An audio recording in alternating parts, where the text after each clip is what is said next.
اما عائشہ رضی اللہ عنہ فرماتی ہیں، ایک دن حضور اکرم صلی اللہ علیہ وآلہ وسلم گھر آئے۔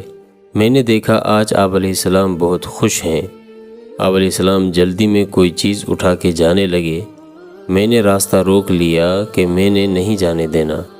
آپ علیہ السلام نے کہا، عائشہ میرا کوئی انتظار کر رہا ہے۔ اما عائشہ رضی اللہ عنہ نے کہا، حضور لوگ تو آئے ہی رہتے ہیں، میری بھی بات سن لیں۔ آپ علیہ السلام نے فرمایا، اچھا بتاؤ کیا بات ہے؟ تو اما عائشہ رضی اللہ عنہ نے بتایا کہ مجھے میرے والد نے کہا تھا جس دن آپ علیہ السلام کو خوش دیکھو تو میری اور اپنی بخشش کی دعا کروانا۔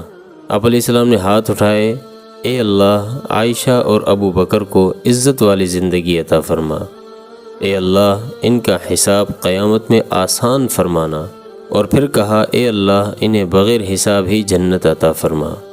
حضور علیہ السلام دعا مانگ چکے تو پوچھا، عائشہ خوش ہو گئی؟ جی حضور خوش ہو گئی ہوں۔ آپ علیہ السلام اٹھ کے جانے لگے تو واپس لوٹ آئے اور کہا، عائشہ میری دعا سن کے رو رہی ہو؟ مجھے قسم اللہ کی عزت کی، میں اپنے ہر امتی کے لیے یہی دعا دن میں 2 مرتبہ مانگتا ہوں۔